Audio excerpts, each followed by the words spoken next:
Hello! Today we're going to be talking about something a little bit different, and that is the borrowed power system that WoW has only recently stopped using. The whole system in general. Uh, from what I can remember and how things are set up, the borrowed power system has existed since Pandaria, and that was with the legendary cloak. Essentially, you worked the entire expansion trying to build the legendary cloak. You got various pieces of other things that increase your power. Thanks to Rathian, that weird dragon dude. That, yeah, he did everything wrong.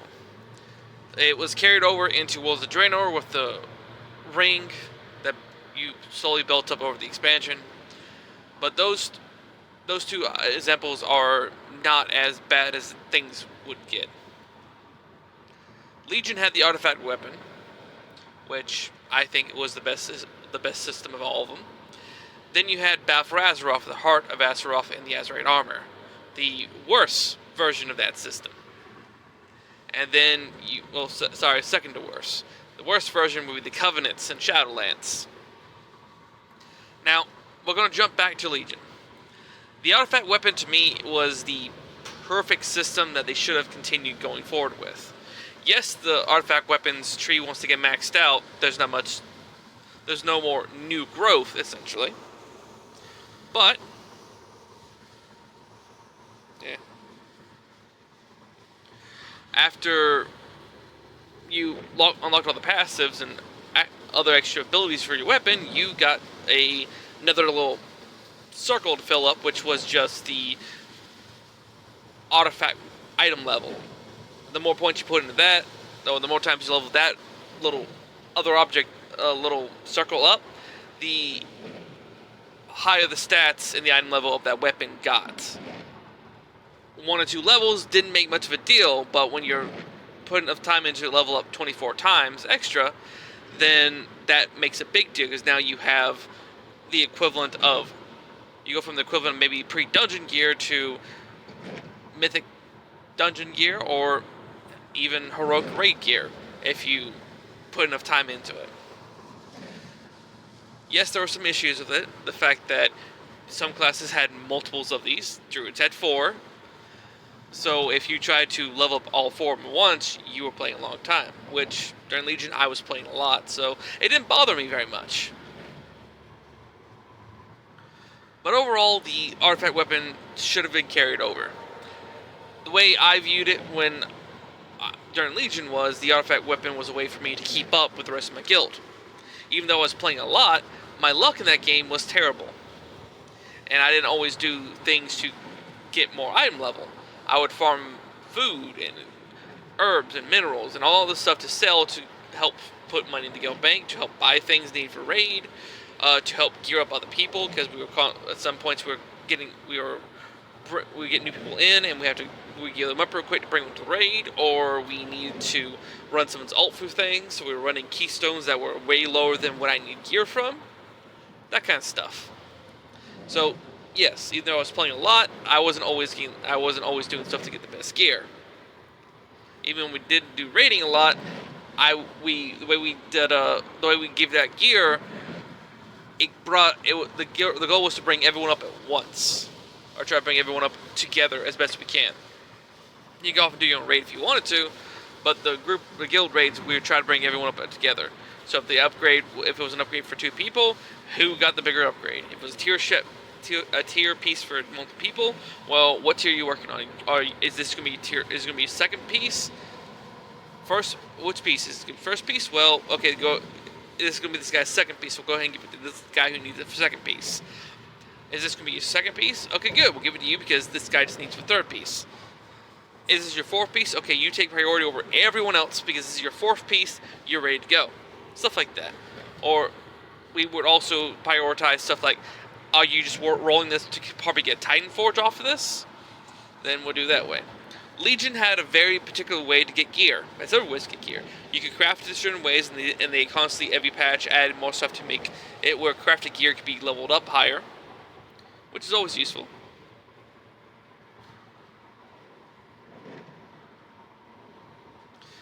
And then you had the Mythic Pluses, because that Legion was where those got introduced. Originally, you could 3 chest those and get more loot if you got the dungeon done. So in a certain time, you got 3 chests of loot, which all of them could drop a piece of gear, or one could. I can't exactly remember how the 3 chests work. It's been a number of years now, but you were encouraged to try to do the dungeons as fast as you could. Then at the end of the week, you could go. Well, on the Tuesday of the following week, you could go to a chest in your order hall and get a piece of gear that would be the equivalent to the highest keystone you ran the previous week, which was great because one more piece of gear. Unfortunately, you had no control over it. Raiding, you have multiple ways to get gear from raiding. You could trade among allies unless it was a direct upgrade for you. Personal loot. You had the guild loot. You had the normal loot that loot the boss. Everyone rolls or decides where things go. You had that system. The main thing is, though, all those systems to increase your stats, your item levels, and overall anything else was all random.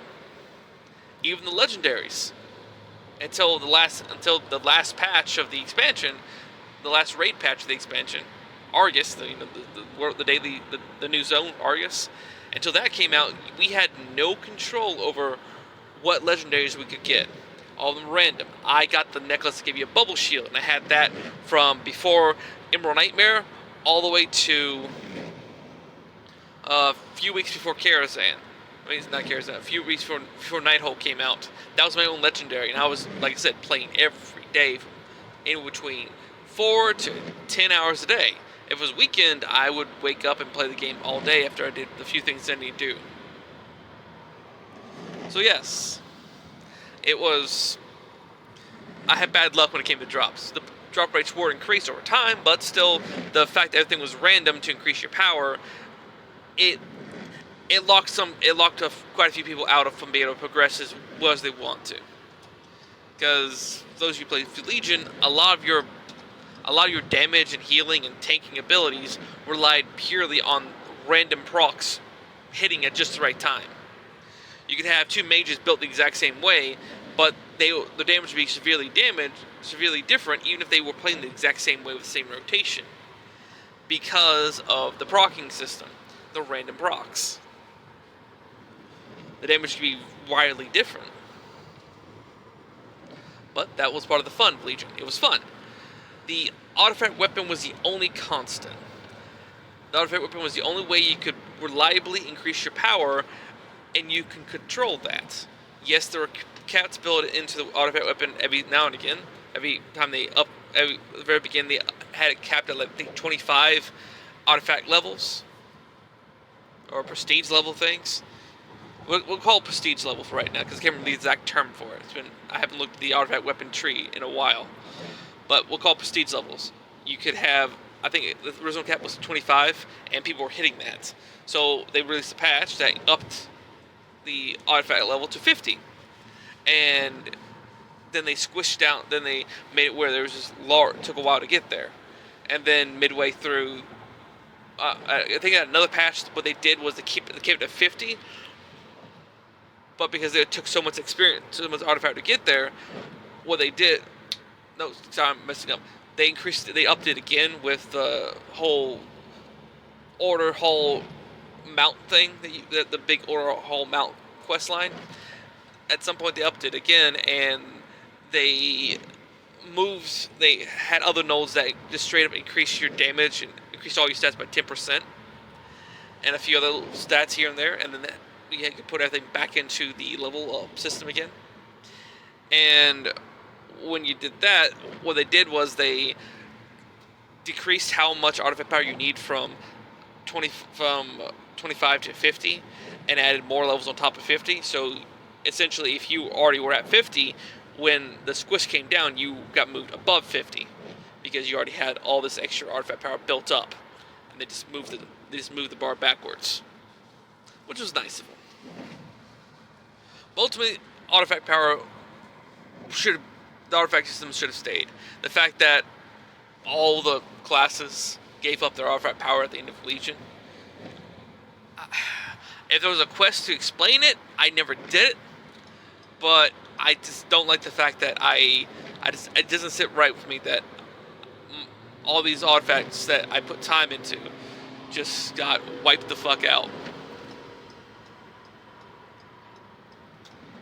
Just because they wanted to move on to a new system. The artifacts were quite powerful. They should have stuck around. Some of these artifacts were World of Warcraft iconic weapons. You had the Ashbringer. You had Doomhammer. You had, for the druids, you had parts of these ancient, parts of the ancients essentially as part of your weapons. The claws for the druid, the bear claws, that is legitimately part of a bear god, an ancient. That is where the druid, essentially where the druid bear form comes from. You have part of the world tree for your staff. You have part of the world tree for your staff. You had the Scythe of the Loon, another iconic weapon for druids, iconic weapon for WoW. That's something that we heard rumors of for years. And there it is. Druids have it now. Other things such as what are the main? I don't know what any other classes got because I didn't really pay attention. I know Doomhammer for the Shaman because I got the Doomhammer for a Shaman I made one time. I didn't really care much about. I didn't really pay attention to the other classes. I really didn't do the classes. I did a Hunter and I got the I got Rayla's bow. You know that bow, the Windrunner sister that disappeared. I got her bow. That was cool. But yeah, for those who played the classes, the artifact weapons were a big deal. So, let's say Blizzard actually decided to keep the artifact weapon and move it forward, like some MMOs have done in the past. The game Blade and Soul. Essentially, in Blade and Soul, you swap out your gear a lot. The only thing you can't really swap out is your weapon. That weapon you have might change skin, but it essentially is the same weapon from the beginning to the end. At least when I was playing for a little bit, when the game first became available in America for us to play. So imagine taking that system, or the talent system that we used to have and we currently have now, and instead of constantly adding more nodes to it that you keep going down, like Blizzard was having trouble with originally with the talent system, we add something different.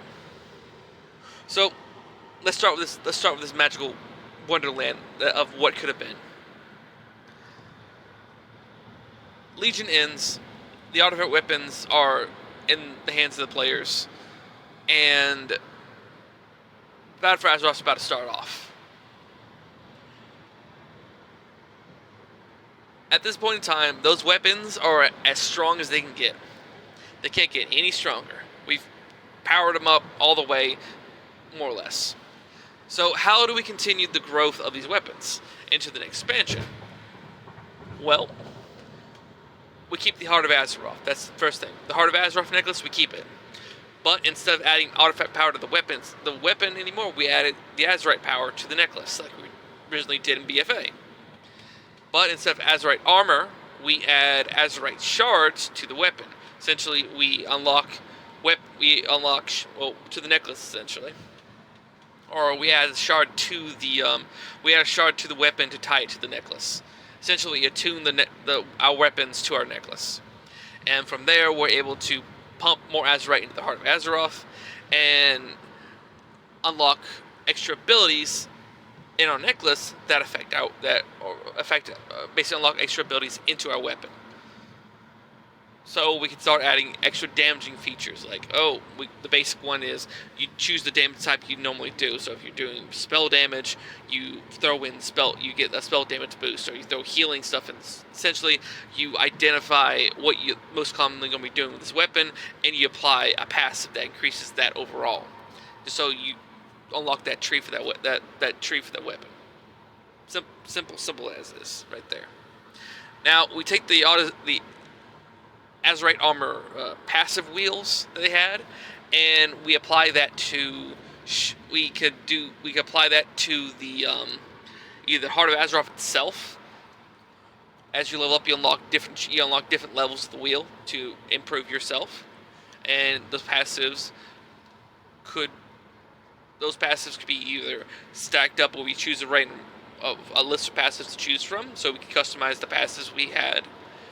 So you can also just pick the same pass over and over again down the entire line if you wanted to. Or, it all be randomized to a different degree.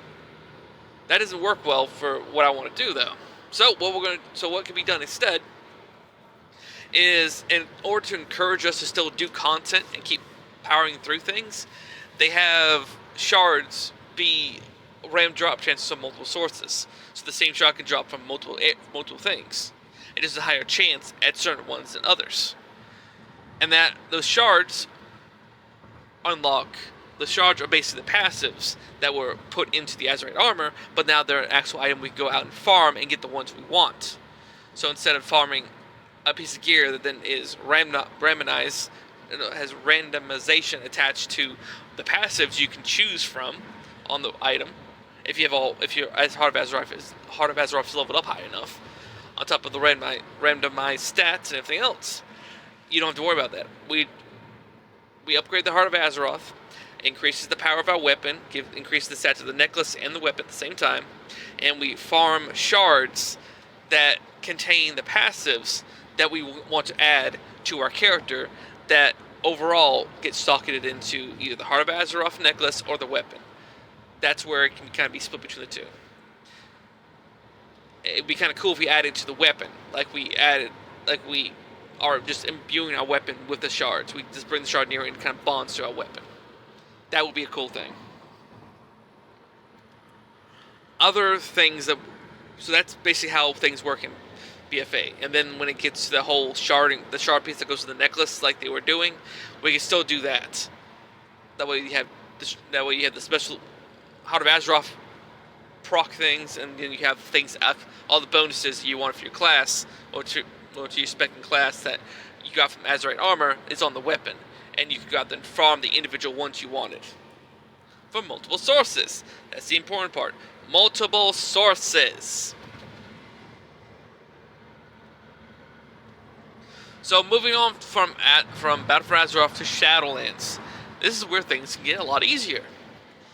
So of course, like what happened when we went to Shadowlands, the Heart of Azeroth goes inert. We're no longer connected to Heart of Azeroth, so of course the necklace won't work. Which means all those shards you have to your weapon don't work either. But instead of deleting the shards basically become undeletable. Basically you put them you turn the Heart of Azeroth to like a little bag, and you can stock those shards in there, and it becomes like a little toy or something like that. Just something simple to encourage people not to delete the shards, or maybe they do delete them. That part doesn't really matter. The important part is that you now only have your weapon, and you have a weapon you just have your artifact weapon, which has powers attached to it, and then you have other powers which don't work anymore attached to it. So the whole point of it is you take your artifact weapon, and you can for this part, either have it where you can imbue one covenant to your weapon, basically link a covenant to the growth of your weapon, or you can have it where you can do all the covenants linked to your weapon, and it turns into kind of like you can really play around with the whole renown system here. Essentially, they could do a whole thing where all 4 covenants give you an item that you apply to your weapon, and as your renown with each faction increases, it boosts some stats and or passives. So if you focus purely on Octane Wield, the stats and passives you get from Octane Wield that once you weapon in onto you increase purely on that. So let's say Octane Wield increases mana health, passive health regeneration, mana regeneration in combat, and how powerful Convoke the Spirits got, because you can honestly just throw the special abilities each of the Covenants gave you all together on your character through the weapon, or you had to decide which one you used. So of course, Convoke the Spirits would be great to just, it replaces the. You can use it to have be a second button that went with the weapon button, because a lot of the weapons in a lot of the artifact weapons had to click the weapon icon and trigger an effect to happen. You could do that with the Covenant power as well.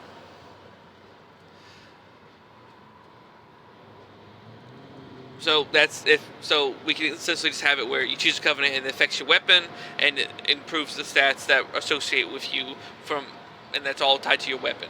Improving the weapon stats again, constantly improving the weapon stats. So you have this weapon you got from Legion, you're constantly making it better. You're infusing it with different magics, different powers. You're borrowing power from different things to make this weapon stronger, but the weapon's holding on to its growth. So therefore, your character is holding on to its growth as well.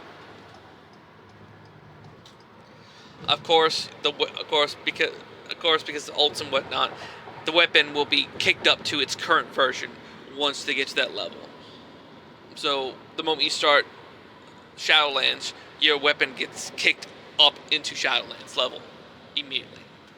It's a great way to basically give a new player enough power to keep up. But now we go on to let's do more of Shadowlands for a second.